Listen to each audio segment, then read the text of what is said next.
Bonjour à tous et à toutes, on se retrouve dans une nouvelle vidéo. Donc comme vous avez pu le voir, j'ai fait une petite modification au niveau du nom de la chaîne pour avoir un peu plus de visibilité, mais ça ne changera rien au niveau des analyses. Donc on commence tout de suite dans le vif du sujet, on va faire une analyse action sur les actions orientées sur le tabac. Donc concrètement, on va voir dans un premier temps un peu le contexte mondial au niveau du tabac. On va analyser également une action US qui est orientée sur le tabac classique, on va dire. Et on va terminer par l'action que je veux vous proposer et vous analyser dans cette vidéo, à savoir Cumulus Vape, qui est une action d'une société qui fait des cigarettes électroniques, qui vend des cigarettes électroniques et le liquide que l'on met dans les cigarettes électroniques. Donc sans plus tarder, on commence directement avec un premier diapo qui va nous montrer donc, un peu le contexte mondial au niveau du tabac. Donc vous avez la différence entre les hommes et les femmes et vous avez les différents pays où ils sont positionnés. Donc vous voyez que le tabac c'est quand même quelque chose qui est totalement mondialisé. On a des pays européens, on a les États-Unis, on a des pays asiatiques, sud-américains, etc. Donc aucun pays n'échappe concrètement à la cigarette traditionnelle. Dans la deuxième slide, vous avez l'évolution du marché français de la cigarette électronique et vous voyez que ce dernier repart de l'avant. Donc on va dire que la cigarette électronique, ses débuts c'est 2010-2012. Donc là on a une infographie qui commence en 2013 et qui termine en 2021. J'ai pas trouvé des chiffres plus récents, enfin un diapo avec des chiffres plus récents.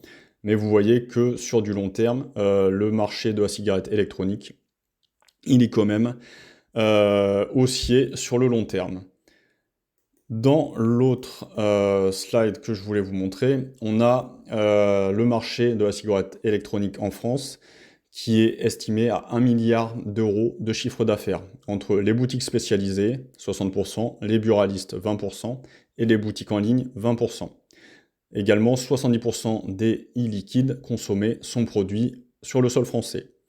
Vous avez en moyenne 2700 boutiques spécialisées, vous avez 14 000 emplois indirects ou directs qui ont été créés, et 3 millions de vapoteurs, dont 2 millions qui continuent de fumer des cigarettes traditionnelles. Vous avez également dans l'infographie qui montre qu'à partir de 2012, l'e-cigarette a relayé la hausse des prix dans la lutte contre le tabagisme. Donc vous voyez, même si elle date cette infographie, vous avez le prix d'un paquet de cigarettes qui augmente, vous avez les ventes en milliards d'unités qui baissent, et vous avez des points de bascule un peu choc. Donc entre les années 2003-2004, vous avez la hausse du prix du tabac, plus 39% dans le cadre du plan cancer. Vous avez en 2008 l'interdiction de fumer dans tous les lieux publics, et en 2012, vous avez l'arrivée de la cigarette électronique sur le marché. Donc vous avez également sur la gauche comment fonctionne une cigarette électronique, je pense que la plupart des gens le savent, et vous avez également le coût annuel comparé en euros entre un gros fumeur de cigarettes traditionnelles et un gros fumeur de cigarettes électroniques.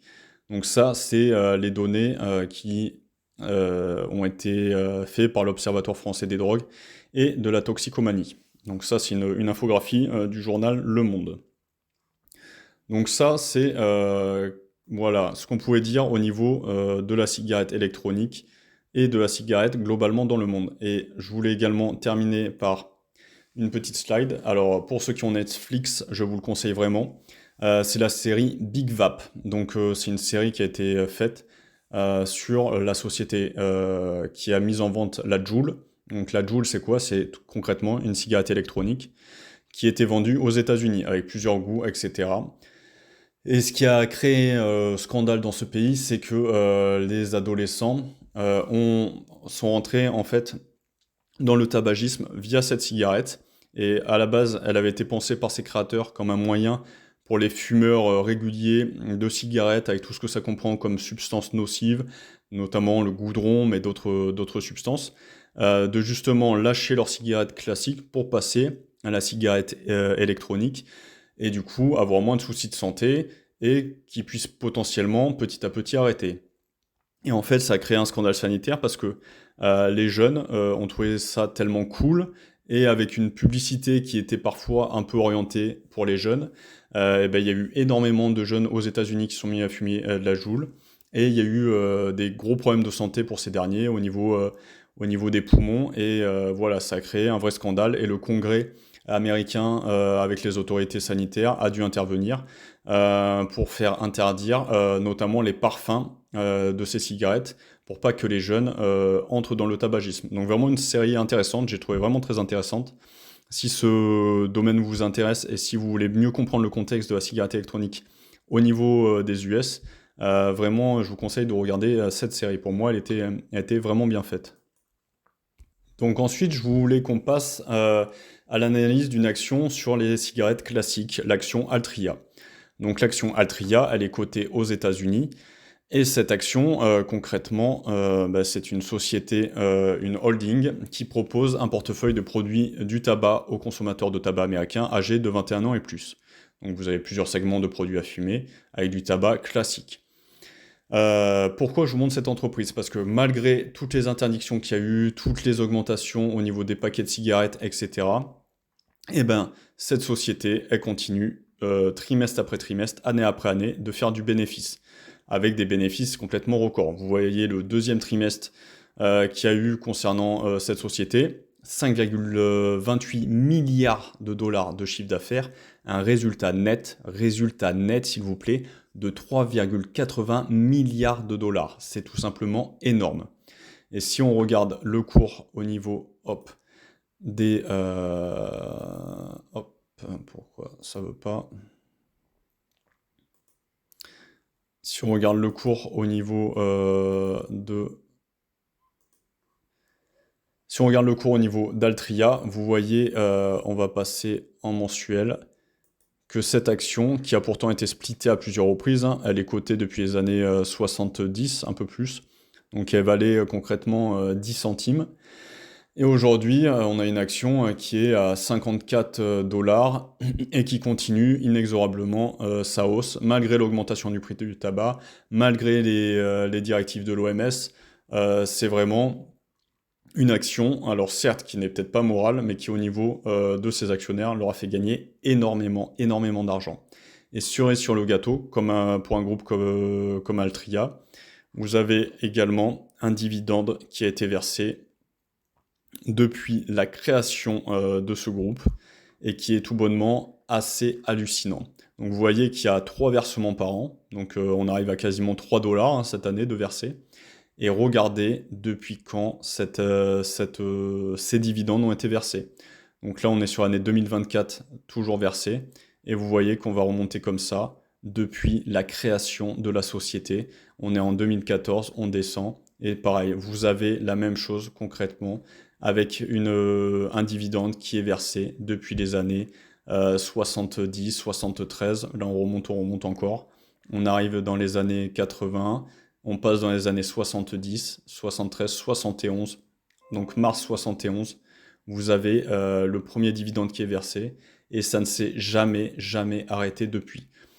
Alors, est-ce qu'on va connaître la même chose avec des actions, avec une action notamment au niveau de la cigarette électronique? Est-ce qu'elles vont prendre le pas sur les cigarettes classiques? Est-ce qu'on va avoir ce même phénomène assez hallucinant de versement de dividendes année après année en augmentation, et une augmentation des cours linéaire sur les prochaines années, les prochaines décennies? Donc moi, la seule action qu'on a en France et qui est cotée au PEA, c'est Cumulus Vap. Alors Cumulus Vap, vous avez le site, donc vous voyez que vous avez le site juste là, hein, investir.cumulusvap.fr. Donc vous pouvez retrouver toutes les informations concernant ce site sur le site de la société. Donc vous avez voilà le petit message du président, comme d'habitude, donc qui sommes-nous, la présentation. Donc il y avait quand même 6000 références disponibles à travers les plateformes de e-commerce. Donc c'est une société qui envoie beaucoup de produits pour la cigarette électronique. Donc vous retrouvez les chiffres clés. Création en 2012, 60 collaborateurs, plus de 15 millions de produits expédiés en 2023, 60 millions d'euros de chiffre d'affaires en 2023, en augmentation par rapport à 2022. Etc., etc. Donc vous avez vraiment les chiffres. Donc pourquoi investir dans Cumulus Vap? Donc voilà, ils vous indiquent donc qu'ils sont pionniers, leur catalogue de produits, une présence forte qui se renforce au niveau de la France, une croissance, donc une croissance annuelle moyenne de 29% depuis 2017, ce qui est quand même assez fou, une rentabilité, une organisation et le logo ESG, un acteur engagé dans la lutte contre le tabac, les démarches ESG volontaires, donc pour tout ce qui est écologie. Donc concrètement, si je vous dis pas de bêtises, un mégot de cigarette, ça pollue je sais plus combien de litres d'eau, peut-être 500 litres, enfin c'est assez hallucinant. Alors je vous dis pas que la cigarette électronique, hein, c'est écolo et qu'il faut tous se mettre à fumer, hein, c'est pas mon discours, absolument pas. Mais c'est pour vous donner une idée de ce qu'est ce produit. Donc voilà, vous avez les partenaires, etc. Et le contact si vous voulez plus d'informations au niveau de la société. Cumulus Vap, concrètement, hop, elle est rentable, hein, c'est une société rentable. On va aller dessus sur Investing. Donc vous voyez que le cours de la société, c'est 6,20 €. À savoir que la société, l'action, est relativement illiquide. Il y a un spread qui est assez fort, il y a un carnet d'ordre qui n'est pas forcément très rempli. Et donc, vous avez comme ça des décalages de cours qui peuvent être assez violents. Donc voilà, il faut que vous soyez quand même prévenus. Au niveau de Cumulus Vap, donc vous voyez qu'il y a quand même pas mal de marques qui sont rattachées, société un certain nombre de marques, Alliance Tech, Vapor, Aspire, voilà, vous avez, etc., etc., je ne vais pas tous les dire, mais vous en avez quand même pas mal. Au niveau du secteur, elle a un PER qui est sous la moyenne du secteur, donc ce qui est quand même intéressant. La société verse un petit dividende, donc de 15 centimes. Je crois qu'ils l'ont augmenté à 20 centimes récemment, si je ne dis pas de bêtises. Et vous avez quand même un taux de versement qui est très faible par rapport aux bénéfices de la société, parce qu'elle redistribue à ses actionnaires 12%, 12,05, hein, et elle concerne donc plus de 80% de ses bénéfices pour se développer et pour croître au niveau de la société. Et là, vous avez les résultats de Cumulus. Donc vous voyez qu'elle a un chiffre d'affaires qui est positif et en croissance, et un résultat net groupe qui est également positif et en croissance. Donc si on passe au niveau trimestriel, vous voyez que c'est assez équilibré sur le long terme, et que vous voyez que ce soit le chiffre d'affaires ou résultat net, c'est assez équilibré, et que c'est toujours intéressant d'avoir une société qui engrange de l'argent pour avoir un cours de bourse, forcément, qui va s'apprécier avec le temps. On va voir ensuite directement au niveau de l'analyse technique. Donc Cumulus Vap, elle n'est pas cotée depuis très longtemps, hein. Concrètement, elle est cotée depuis 2022. Hein. Donc vous voyez, elle a fait son IPO en 2000... Non, elle est cotée depuis 2020, pardon. Donc elle a fait son IPO en 2020. Donc directement, elle a fait un boom assez impressionnant, où elle a gagné 671%. Hein. Et depuis 2021, on a quand même une descente qui est assez linéaire. Donc vous voyez, je vais vous le retracer avec des couleurs un peu plus vives. Mais elle a un biseau, enfin nous sommes actuellement dans un biseau descendant. Pourquoi je ne retrouve plus? Mais bon, c'est pas grave, on va passer avec ça. Donc vous avez, hop, une résistance oblique qui est à ce niveau-là. Donc vous voyez que pour le moment, on cherche à la dépasser, notamment au cours du mois dernier, mais que ça a été un échec au niveau mensuel. Hein. Là, on est en mensuel. Hein. Je vise le long terme pour cette action. Donc on a fait un échec à ce niveau-là pour la sortir par le haut. Donc là, on est toujours à ces niveaux dans le biseau descendant. Et je vais vous tracer l'autre partie du biseau. Alors on va peut-être partir là-dessus. Hop, on va faire quelque chose. On va prendre une part des mèches. On va prendre les mèches, on va partir comme ça.